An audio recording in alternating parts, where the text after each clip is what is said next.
News on WIFO.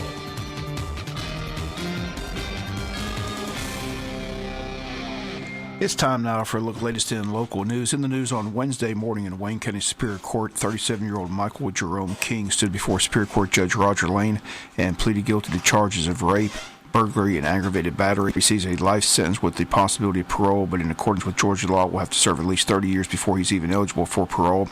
Before sentencing King, Judge Lane told King that, quote, "Understand your actions are as bad as it gets, and the only sentence worse would be life without parole, but due to you not going to trial and pleading guilty to the charges, that's the reason for life with the possibility of parole." Facts of the case is that back on November 22nd, 2015, King broke into a home of a 71-year-old Wayne County woman, woke her up, and committed the assault, striking her in the face, causing the woman to have surgery to replace a tooth. The woman assaulted while she was unconscious. Victim taken to Satilla Regional Medical Center, where she was treated, and the medical exam revealed she had been sexually assaulted. DNA test matched that of the defendant. King, who was arrested and charged, has remained in jail since his arrest. Once again, King pleads guilty to burglary, rape, and aggravated battery, and for the plea agreement receives life in prison with the possibility of parole. Again, he has to serve at least 30 years, which will make him 67 before he's eligible for parole. King, represented in court by the Public Defender's Office, he was asked if he had anything to say before sentencing was handed down, which he told the judge no. Victim and her family in court, the judge asked the victim if she wanted to speak, but she also declined, but the state put on record that she's been kept up to date with the case and she was in agreement with the plea deal negotiated between the state and the defense. Wayne County Chamber of Commerce hosting a general membership luncheon on Monday, December the 12th from 11:30 to 1 p.m. at Sybil's Family Restaurant. Guest speaker for the event will be 1st District Congressman Buddy Carter. Cost is $25 for chamber members, $35 for non-members. Everyone is invited to attend. Title of the luncheon is Washington Update, What's Next? The event being sponsored by Sean O'Quinn and Country Financial. Congressman Carter will address the political landscape in Washington post-election, talk about the upcoming legislative session. For more information or to register, simply call the Chamber at 427-2028. Also, the Chamber's announced the date for the local Eggs and Issues event. That's been set, the date January 6th from 7:30 to 9 a.m. at Coastal Pines Technical College. This is an opportunity to hear from our legislators before the land and for the legislative session. If you're interested in signing up and registering for that event in advance, simply contact the Chamber at 427-2028. We'll be back with more news after this word from our sponsor, other commercial messages, so please stay tuned. Swearing-in ceremony for all elected officials set to take office in January will take place tomorrow at 5 p.m. upstairs in the downtown courtroom. The public is invited to attend. Newly elected Clerk of Court Francis Jurgen, I believe it's 4 p.m. Newly elected Clerk of Court Francis Jurgen and others will be sworn in as they'll serve and they're elected to roll for the next 4 years. Again, the ceremony is set for tomorrow at 4 p.m. in the upstairs courtroom in downtown Jesup. Every year at this time, both county and city commissioners are faced with the approval of alcohol and beverage licenses, and over the past years, commissioners who oppose alcohol use, whether it's personal or religious beliefs, find themselves in a position where their hands are tied. They have no way of denying the license.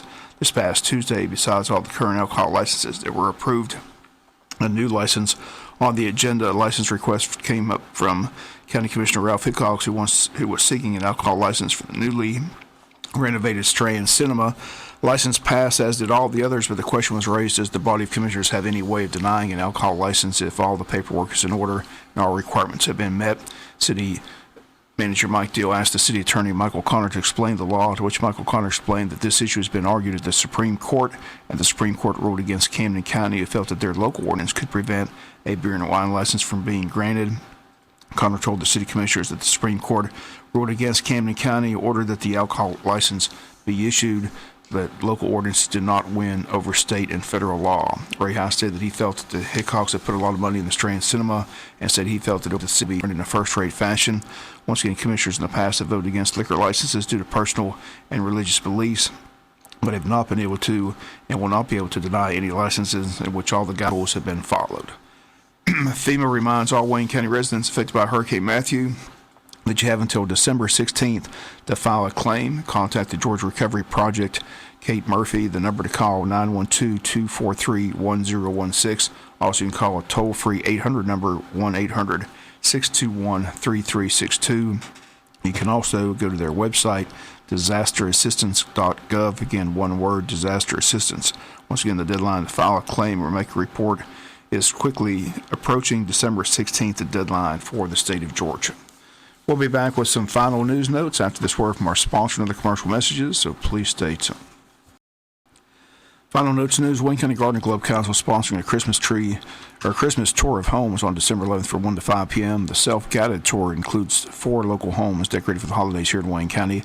Tickets are available for $15 in advance and $20 on the day of the event. Jesup Depot will serve as the tour headquarters, where on the day of the event, tickets can be purchased at the depot, refreshments will be served, and items will be on sale at the country store. Proceeds from the event benefit the Garden Club Council and its Betty Fisher Scholarship, which is presented to a Wayne County High School graduate enrolling in environmental studies at an accredited college. Tickets are on sale now for the event from the Berry Patch, Broadway Direct, Designs by Deidre, Linens Plus, Mary's Bouquet, Mine and Yours, and Southern Shabby and Chic. The Wayne County Board of Tourism is co-sponsoring the event. If you need more info, call 294-3109.